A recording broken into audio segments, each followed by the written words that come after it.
একটা জিনিস, এটা যেই রাতে নাজিল হয় সেই রাতের দাম হয়ে যায় ৬০,০০০ গুণের চেয়ে বেশি।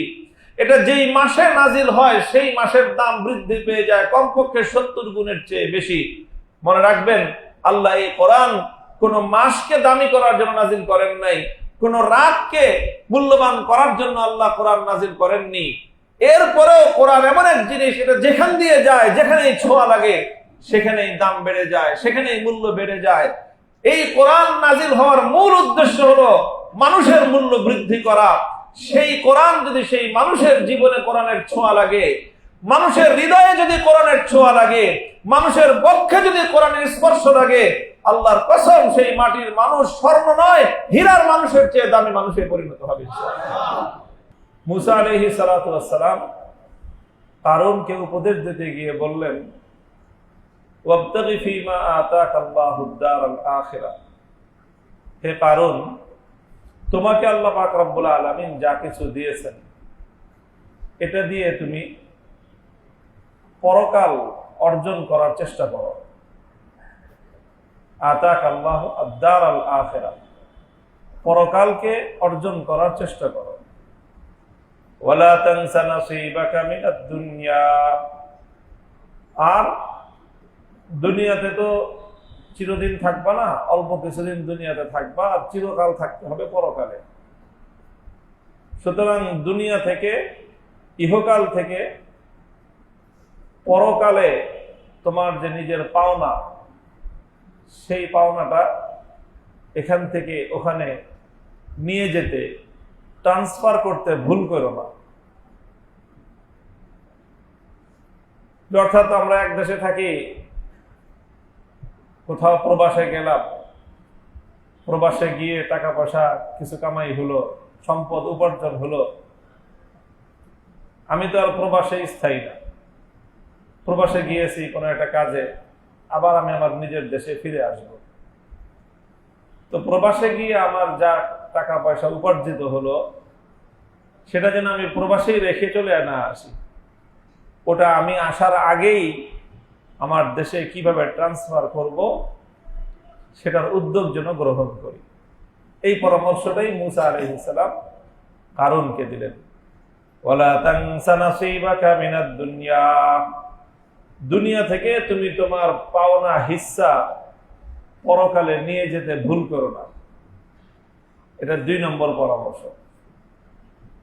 ৩ নম্বর পরামর্শ দিলেন, ওয়া আহসিন কামা আহসানাল্লাহু ইলাইকা ওয়ালা তাবগিল ফাসাদা ফিল আরদ, আল্লাহ যেরকম তোমার উপর অনুগ্রহ করেছেন তুমিও অন্যদের উপর তেমনই অনুগ্রহ করো। পৃথিবীতে বিশৃঙ্খলা সৃষ্টি করার চেষ্টা করো না, কারণ আল্লাহ পাক রব্বুল আলামিন বিশৃঙ্খলা সৃষ্টিকারীদেরকে পছন্দ করেন না। ৩টা উপদেশ দিলেন। ১ নম্বর হলো, তোমাকে আল্লাহ যা কিছু দিয়েছেন সেটার দ্বারা তুমি পরকাল অর্জন করার চেষ্টা করো। ২ নম্বর হলো, দুনিয়া থেকে যাওয়ার সময় নিজের পাওনাটা এখান থেকে নিয়ে যেতে ভুল করো না।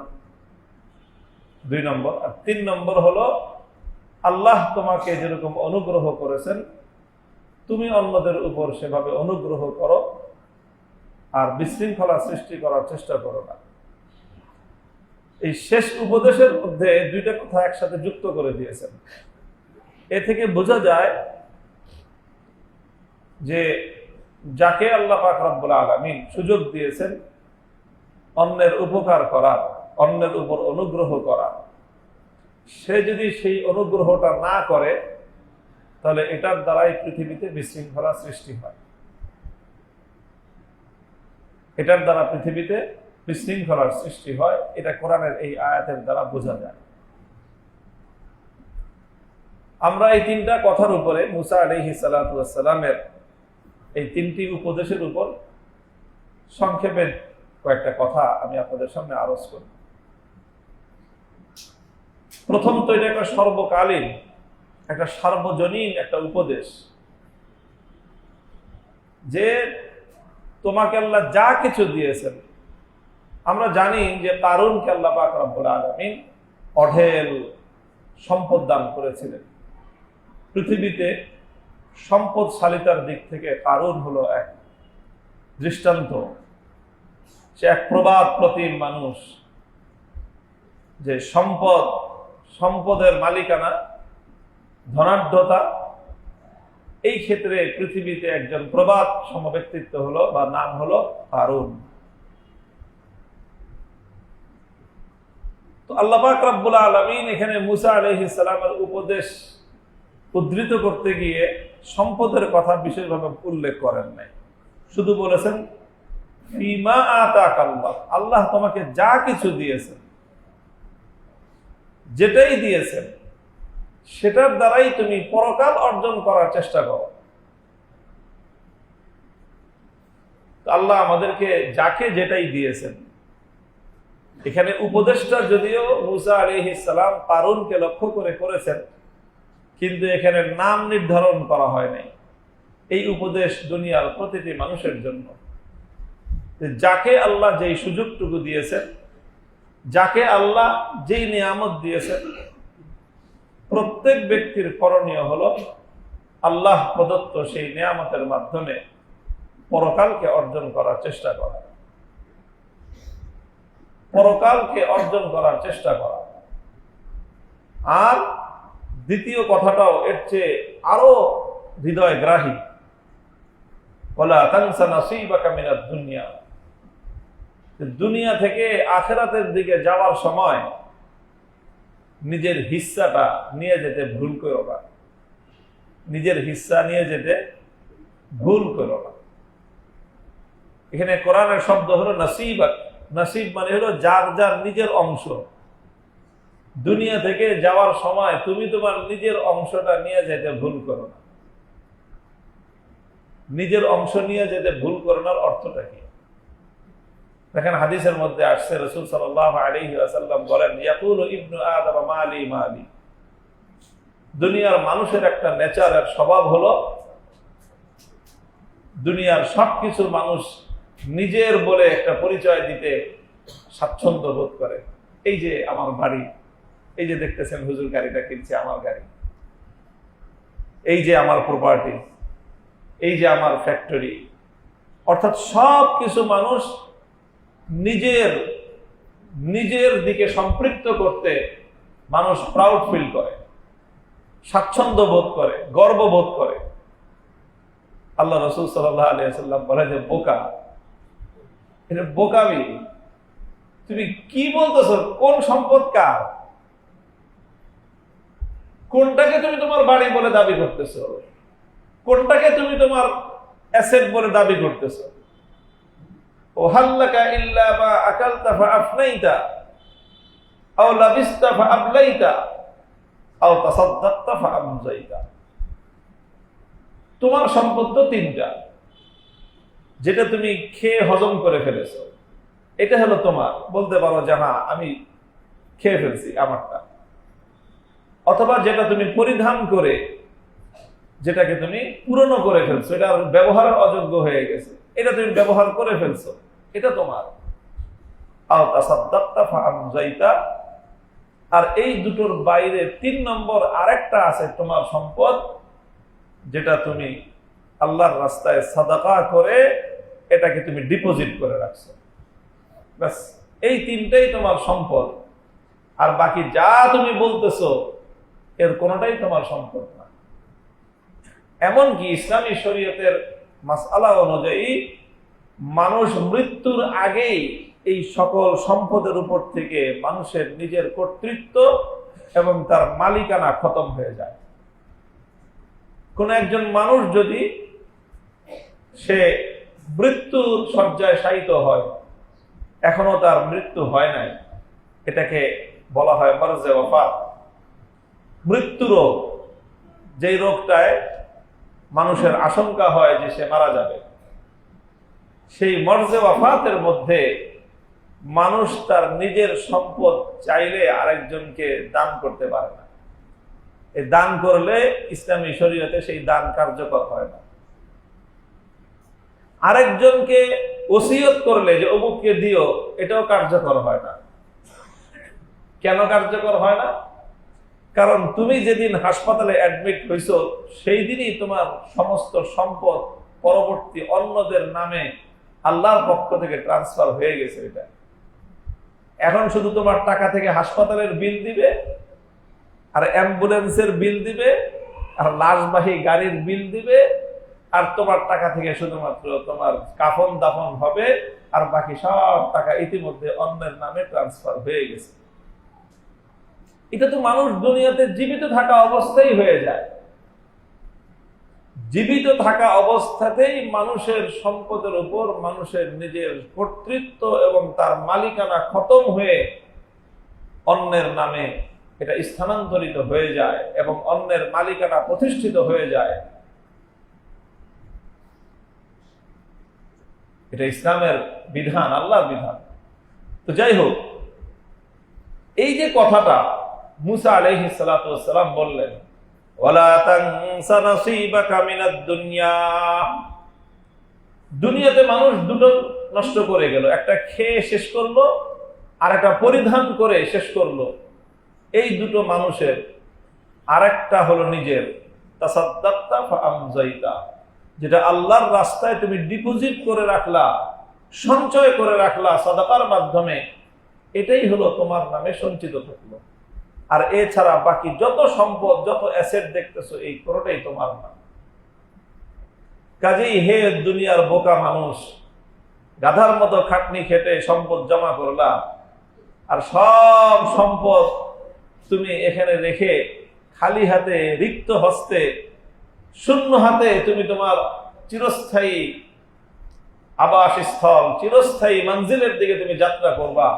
এর চেয়ে বোকামি আর কি হইতে পারে?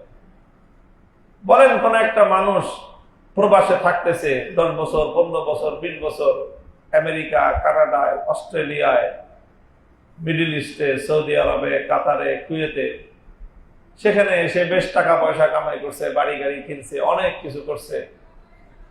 তারপরে জীবনের পড়ন্ত বেলায় সব কিছু সেখানে রেখে খালি হাতে দেশে চলে আসলো।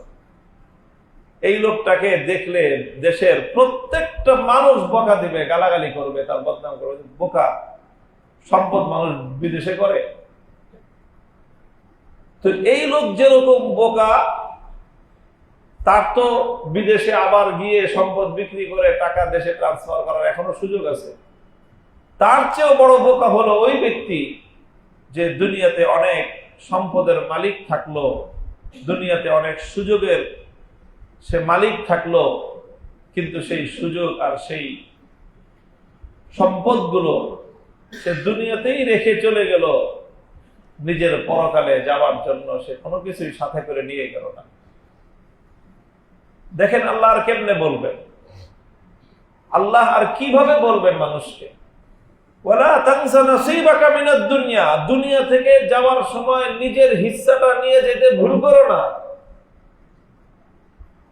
যেরকম একজন বাবা তার সন্তানকে, যে নাকি ট্রাভেল করতে যাচ্ছে, যে সফর করতে যাচ্ছে, একজন মা আর একজন বাবা সন্তানের লাগেজ গুছিয়ে দিচ্ছে, তখন তারা কি বলে? এই একটু পরে পরে বলে, এই ওটা নিছিস রে, ওটা নিয়ে এসো, তুমি দেখো তো, পকেটে চেক করে দেখো পাসপোর্টটা নেওয়া হয়েছে কিনা, দেখো তো টিকিটটা নিছো কিনা, দেখো তো তোমার ওই যে টাকাটা নেওয়ার কথা ডলার ইনভেস্ট করছো, ডলারটা নিয়ে এসো কিনা। বাবা মা যেরকম তার কলিজার টুকরা সন্তান যে নাকি ট্রাভেল করতে যাচ্ছে, তার প্রত্যেকটা প্রয়োজনীয় জিনিস তাকে স্মরণ করা দেয়, যে ভুল করে আবার রেখে যায় না, এটা কিন্তু সাথে নিতে হবে, না রাস্তায় বিপদে পড়বা। দেখো তো পানির পটটা নিছো কিনা, কারণ রাস্তায় তোমার পানির প্রয়োজন হতে পারে। একজন স্নেহময়ী মা, একজন স্নেহশীল বাবা তার কলিজার টুকরা আদরের সন্তান ট্রাভেল করার সময় যেরকম তাকে তার প্রয়োজনীয় জিনিসগুলো যেন সে নিয়ে যায়, এটা নিতে যেন সে সামান্য ভুল না করে, যেই ভাষায় সে বলে, মুসা আলাইহিস সালাতু ওয়াস সালাম পয়গম্বর আল্লাহর ভাষায় ঠিক ওইভাবেই নসিহত করতেছেন। দেখ রে বাবা, দুনিয়া থেকে যাওয়ার সময় নিজের হিস্সাটা নিয়ে যেতে ভুল করিস না, সব ফালায় রেখে যাইস না। আল্লাহ আমাদেরকে বুঝার তৌফিক দান করেন। রমাদানুল মুবারক আমাদের জীবনে এসেছে, অনেক অবারিত এক সুযোগ নিয়ে এসেছে আমাদের জন্য। আল্লাহর পক্ষ থেকে অনেক বড় একটা নিয়ামত হয়ে এসেছে। এই রমজান থেকে আমরা যেন আমাদের সুযোগ, আমাদের হিস্সা বুঝে নিতে ভুল না করি, হিস্সাটা যেন বুঝে নিতে ভুল না করি। রমাদানুল মুবারক থেকে বেশির চেয়ে বেশি উপকৃত হওয়া চাই, বেশির চেয়ে বেশি উপকৃত হওয়া চাই।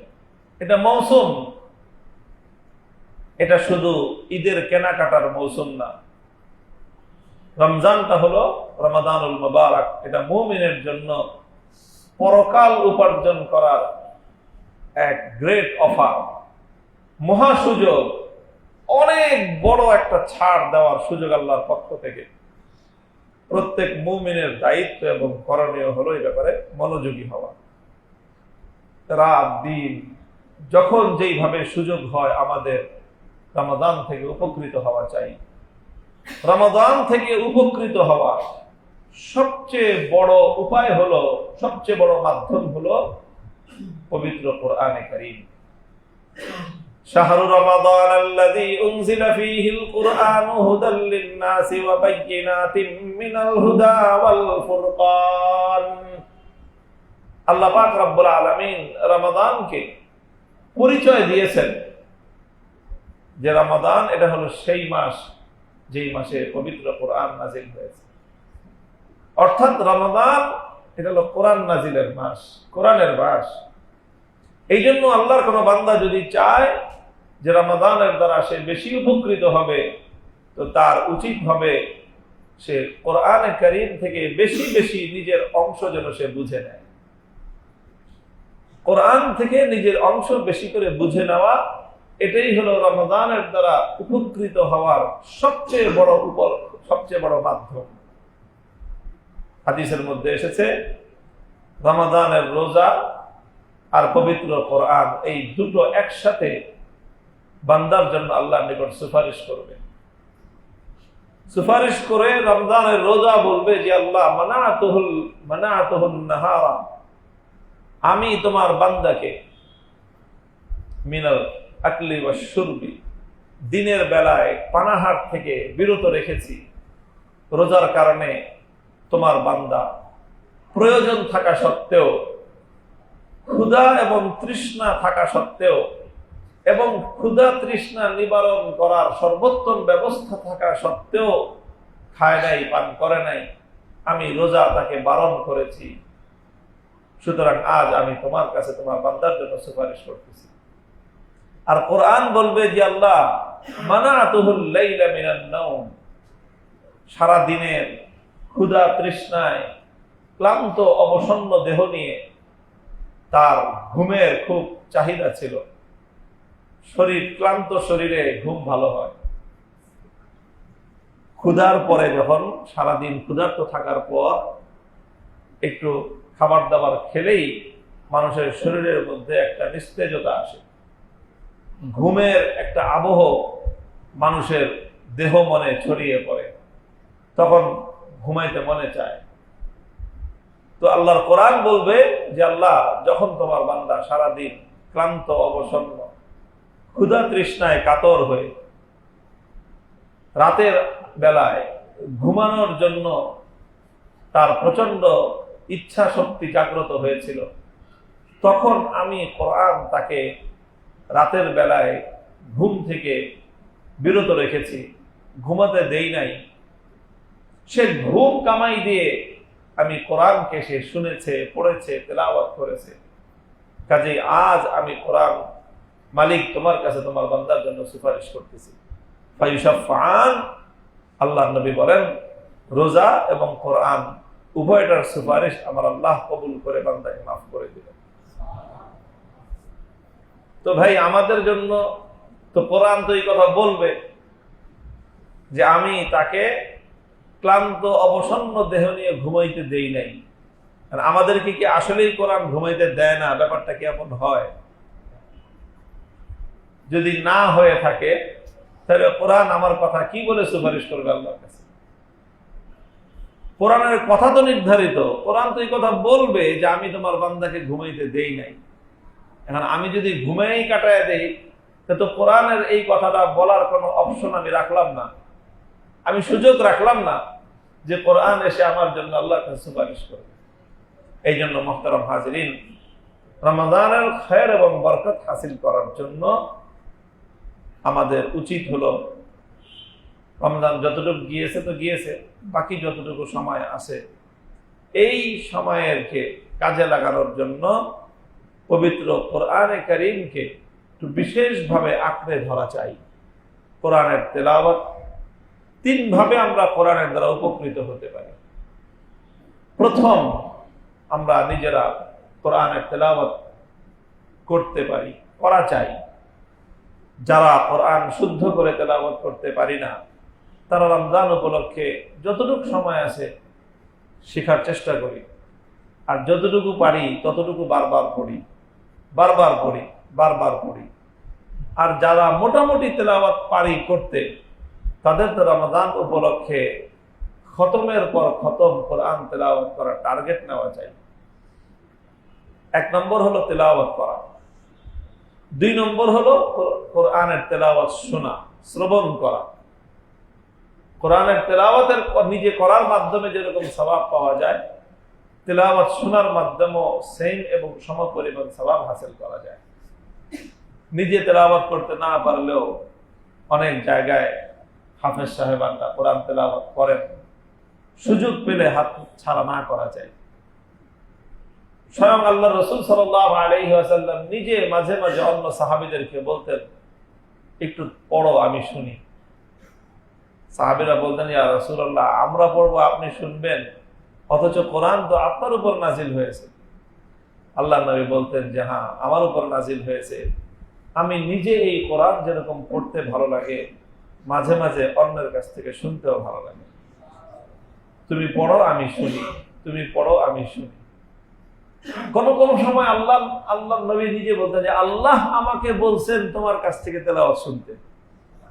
হযরত উবাই ইবনে কাব রাদিয়াল্লাহু তাআলা আনহুকে আল্লাহর নবী বলেছেন যে হে উবাই, তোমাকে তোমার নাম মেনশন করে আল্লাহ বলেছেন যে আমি যেন তোমার কাছ থেকে কোরআন তেলাওয়াত শুনি। তো ভাই, আল্লাহর নবী তিনি যার উপর কোরআন নাজিল হয়েছে, তার চেয়ে সুন্দর করে কোরআন তেলাওয়াত আর কে করতে পারতেন বলেন? সেই নবীও মাঝে মাঝে নিজে অন্যের কাছ থেকে তেলাওয়াত শুনতেন। তো আমরা কি শুনি কোরআন তেলাওয়াত? কোরআন তেলাওয়াত শোনা চাই। এটা ওই রেকর্ডারের তেলাওয়াত শুনলে সওয়াব হবে না, রেকর্ডারের তেলাওয়াত না, এটা মানে জীবন্ত মানুষের তেলাওয়াত শুনতে হবে, সওয়াব পেতে হবে। রেকর্ডারের তেলাওয়াত শুনলে, এটা উলামায়ে কেরামের কথা হলো যে এটার দ্বারা কোরআন তেলাওয়াত শোনার সওয়াব হবে না। যেমন নাকি রেকর্ডার অন করে দিয়ে তারাবি পড়লে হবে, এটা যেরকম হবে না, ওইরকম কোরআনের তেলাওয়াত রেকর্ডার ছেড়ে শুনলে, কম্পিউটারে ছেড়ে, মোবাইলে ছেড়ে শুনলে এটার দ্বারা সওয়াব হবে। এই জন্য মানুষের তেলাওয়াত একেবারে সরাসরি শুনতে হবে। এটা 2 নম্বর কোরআন তেলাওয়াতের, কোরআনের। আর তৃতীয় হলো কোরআনে কারীমের একটু বোঝার চেষ্টা করি। উলামায়ে কেরাম কোরআনের অনুবাদ লিখেছেন, তাফসীর লিখেছেন। নিজে দিনের একটা সময়, আধা ঘন্টা 1 ঘন্টা সময়, যেই সূরাগুলো নামাজের মধ্যে বেশি বেশি তেলাওয়াত করা হয়, সেই সূরাগুলোর একটু অর্থ বুঝি, কি বলেছেন আল্লাহ পাক রব্বুল ইজ্জত। তো কোরআন নিজে তেলাওয়াত করি, তেলাওয়াত শুনি, কোরআন বোঝার চেষ্টা করি।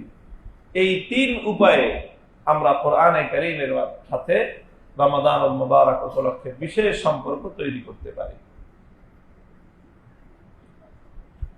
মনে রাখতে হবে যে এই কোরআনটা, দেখেন আমি অনেক সময় একটা দৃষ্টান্ত দিয়ে একটা কথা বলি। আমাদের বাংলা ভাষায় একটা প্রবাদ আছে, একটা কিংবদন্তি আছে, সেটা হলো পরশ পাথর। পরশ পাথর নাম শুনছেন? ফার্সিতে বলে কি মিয়া। পরশ পাথর কি জিনিস? পরশ পাথরের কিংবদন্তি গল্পটা হলো এরকম, গল্পের মধ্যে অনেক কথা থাকে না? আমরা ছোটকালে একটা গল্প পড়তাম, জীবন কাঠি। তো সেই পরশ পাথর এরকম একটা গল্প যে এমন একটা পাথর আছে পৃথিবীতে, যদি কোনো ধাতব পদার্থের সাথে এই পাথরটা স্পর্শ লাগে তাহলে সেই ধাতব এটা স্বর্ণে পরিণত হয়ে যায়। লোহার সাথে লাগলে লোহার স্বর্ণ হয়ে যাবে, পিতলের সাথে লাগলে তামা কাঁসা যেটার সাথে লাগুক, পরশ পাথরের স্পর্শ লাগলে সেটা কি হয়ে যায়? স্বর্ণের পরিণত হয়ে যায়। আসলে কি বাস্তবে পৃথিবীতে এমন কোন পরশ পাথর আছে যে লোহা স্বর্ণ হয়ে যাবে? পৃথিবীতে এরকম কিছু গল্প আছে, বাস্তবে নাই, কথায় আছে। যেরকম আবে হায়াত, এমন এক পানি আছে, ওই পানি স্পর্শ লাগলে মানুষ, মরা মানুষ কি হয়ে যাবে? জিন্দা হয়ে যাবে। তো ঠিক এরকম পরশ পাথর নামে এরকম একটা জিনিস আছে যে যেটা স্পর্শ লাগলে, ছোঁয়া লাগলে লোহা স্বর্ণ হয়ে যায়। আচ্ছা বলেন, যদি এরকম একটা পরশ পাথর কারো কাছে থাকতো, সেখানে টনকে টন রড কিনতো আর পরশ পাথর ঘুষে খালি স্বর্ণ বানাইতো, কি অবস্থাটা হইতো? তো দূরের কথা, আপনার মাটি সরাইতে হলে ট্রাক প্রতি আমার 1000 টাকা করে দেওয়া লাগবে। 1000 টাকা দিবেন, মাটিটা নিয়ে যাবে। আপনি আবার মাটি কিনতে চাইবেন, তখন বলবে যে আমি 1 ট্রাক মাটি দেবো 2000 টাকা দিয়ে। এই 2000 টাকা আসলে মাটির দাম না, এটা হলো ট্রাকের ভাড়া আর ড্রাইভারের খরচ, হেল্পারের খরচ। আচ্ছা ধরলাম না হয় 2000 টাকা। 1 ট্রাক রডের দাম 8 লক্ষ টাকা আর 1 ট্রাক মাটির দাম 2000 টাকা। তাহলে গল্পের পরশ পাথর 8 লক্ষ টাকার রডকে স্বর্ণে পরিণত করে। আর এমন একটা পরশ পাথরের সন্ধান আমরা জানি, যেই পরশ পাথর লোহা আর তামা অথবা পিতল নয়, বরং মাটিকে স্বর্ণে পরিণত করতে পারে। এবং সেটা গল্পের কাল্পনিক কোনো পরশ পাথর নয়, সেটা রিয়েল ওয়ার্ল্ডের, বাস্তব জগতের এক জীবন্ত পরশ পাথর আল্লাহ আমাদেরকে দিয়েছেন। সেই পরশ পাথরটার নামই হলো আল্লাযী উনজিলা ফীহিল কুরআন। খোদার কসম খেয়ে বলতে পারি যে কোরআনে কারীম গল্পের পরশ পাথরের চেয়ে মহামূল্যবান পরশ পাথর। কারণ গল্পের পরশ পাথর লোহাকে সোনা বানায়, আর বাস্তব আল্লাহর কোরআন নামক যেই পরশ পাথর আমাদের কাছে আছে, এটা মাটির মানুষকে সোনার মানুষ বানায়, মানুষকে স্বর্ণের মানুষ বানায়। এই কোরআন যেখানে তার ছোঁয়া লেগেছে সেখানেই সোনার ফসল ফলেছে। রমজানুল মুবারকের দাম কত বেশি বেড়েছে? হাদিসের ভাষ্য অনুযায়ী প্রত্যেকটি ইবাদত, প্রতিটি ফরজ ইবাদত, মান তাকাররাবা ফীহি বিখাসলাতিন মিনাল ফরজি মিন ফরজিন কানা কামান আদ্দা 70 ফরিজাতান ফীমা সিওয়া। অন্য মাসে 70টা ফরজ আদায় করার সমপরিমাণ সওয়াব পাওয়া যায়। তাহলে রমজানের দাম তো মিনিমাম 70 গুণ বাড়লো। প্রতিটা মুহূর্তে, প্রত্যেকটা মোমেন্টের আপনি রমজানে একটা রাকাত নামাজ পড়বেন, 70 রাকাত নামাজের সওয়াব কমপক্ষে। আর আরেকটা রাত আছে লাইলাতুল কদর। আমরা জানি যে লাইলাতুল কদরের দাম কত? খায়রুম মিন আলফি শাহর। একদিকে একটা রাত, আর একদিকে হলো 1000 মাস। 1000 মাস মানে হলো প্রায় 30,000 রাত এবং দিন। এটাকে যদি আবার মানে ইনটু 2 দিয়ে ইনটু করা হয় তাহলে হয়ে যাবে 60,000 রাত। একটা রাতের দাম 60,000 রাতের দামের চেয়ে বেশি। এটা হলো লাইলাতুল কদর। লাইলাতুল কদরের দাম এত কেন? আল্লাহর কোরআন বলেছে ইন্না আনজালনাহু ফি লাইলাতুল কদর। কারণ লাইলাতুল কদরের মূল্য এত বেশি হওয়ার কারণ হলো লাইলাতুল কদরে আল্লাহ কোরআন নাজিল করা শুরু করেছেন। তো ভাই, কোরআন এমন একটা জিনিস, এটা যেই রাতে নাজিল হয় সেই রাতের দাম হয়ে যায় 60,000 গুণের চেয়ে বেশি। এটা যেই মাসে নাজিল হয় সেই মাসের দাম বৃদ্ধি পেয়ে যায় কমপক্ষে 70 গুণের চেয়ে বেশি। মনে রাখবেন, আল্লাহ এই কোরআন কোন মাসকে দামি করার জন্য নাজিল করেন নাই, কোন রাতকে মূল্যবান করার জন্য আল্লাহ কোরআন নাজিল করেননি। এরপরেও কোরআন এমন এক জিনিস, এটা যেখান দিয়ে যায়, যেখানেই ছোঁয়া লাগে সেখানেই দাম বেড়ে যায়, সেখানেই মূল্য বেড়ে যায়। এই কোরআন নাজিল হওয়ার মূল উদ্দেশ্য হলো মানুষের মূল্য বৃদ্ধি করা। সেই কোরআন যদি সেই মানুষের জীবনে কোরআনের ছোঁয়া লাগে, মানুষের হৃদয়ে যদি কোরআনের ছোঁয়া লাগে, মানুষের পক্ষে যদি কোরআনের স্পর্শ লাগে, আল্লাহর কসম সেই মাটির মানুষ স্বর্ণ নয়, হীরার মানুষের চেয়ে দামি মানুষে পরিণত হবে। আল্লাহ পাক রব্বুল আলামিন এই কোরআন, রমজানকে কোরআনের মাস বানিয়েছেন। আমাদের নবী মুহাম্মদুর রাসূলুল্লাহ সাল্লাল্লাহু আলাইহি ওয়াসাল্লাম রমজান মাস আসলে অন্য সব কাজ বাদ দিয়ে কোরআন নিয়ে পড়ে থাকতেন। প্রতি রাত্রে জিবরিল আলাইহিস সালাতু ওয়াস সালাম নবীজির কাছে আসতেন, ওয়া ইউদারিসুল কোরআন। সারাটা রাত নবীজি এবং জিবরিল আমিন একজন আরেকজনকে কোরআন তেলাওয়াত করে শোনাতেন। একবার নবী শোনাতেন আর একবার জিবরিল শোনাতেন। এইভাবে প্রতি বছর শুধুমাত্র রমজানের রাতগুলো আল্লাহর নবীর কাটতো জিবরিল আলাইহিস সালামের সাথে কোরআন তেলাওয়াত শোনাশুনি করে। যে বছর আল্লাহর নবী ইন্তেকাল করবেন, শেষ বছর জিবরিল আমিনকে আল্লাহ বললেন যে এই বছর আর ডবল শোনাও, কারণ আল্লাহ জানতেন যে এটাই নবীর জীবনের শেষ রমজান। এই জন্য শেষ বছর নবীজি জিবরিল আমিনের সাথে 2 বার কোরআন শুনিয়েছেন পুরা রমজানে। নবীজিও 2 বার শুনিয়েছেন, জিবরিল আমিনও 2 বার শুনিয়েছেন। তাহলে 2 বার 4 খতম কোরআন আল্লাহ রাসূল এবং জিবরিল আলাইহিস সালাতু ওয়াস সালাম তারা বসে বসে তেলাওয়াত করেছেন। 4টা খতম আল্লাহর নবী জিবরিল আলাইহিস সালামের সাথে করেছেন এক রমজানে। আমাদের রমজানে কোরআনের তেলাওয়াত কতটুকু হয়? কোরআনকে আমরা কতটুকু সময় দেই? মুহতারাম হাজরিন, আমি কথা শেষ করতেছি এই কথার উপরে যে রমাদানকে যদি আমরা কেউ মূল্যবান বানাতে চাই, রমাদান থেকে নিজের হিস্সা যদি পরিপূর্ণ বুঝে নিতে চাই, ওই রোজা তো রাখে সবাই, ডায়েট করলেও মানুষ না খেয়ে থাকে। কিটো ডায়েট যারা করে 24 ঘন্টা মানে 18 ঘন্টা এমনি না খেয়ে থাকে। রমাদানে না খেয়ে থাকাটাই শুধুমাত্র রোজা নয়, বরং এখান থেকে নিজের তাকওয়া অর্জন করা, নেকি অর্জন করার একটা চেষ্টা, এটাই হলো প্রকৃত রমজান। এই জন্য আল্লাহ পাক আল্লাহ রাসূল সাল্লাল্লাহু আলাইহি ওয়াসাল্লাম রমজানের দ্বারা উপকৃত হওয়ার জন্য একটা শব্দ উল্লেখ করেছেন, সেটা হলো ইহতিসাবান, নেকির উদ্দেশ্যে। যে ব্যক্তি নেকির উদ্দেশ্যে রোজা রাখবে, যে ব্যক্তি নেকি কামাই করার জন্য রোজা রাখবে, আল্লাহ রাসূল বলেছেন তার পূর্বের সকল গুনাহ আল্লাহ মাফ করে দিবেন।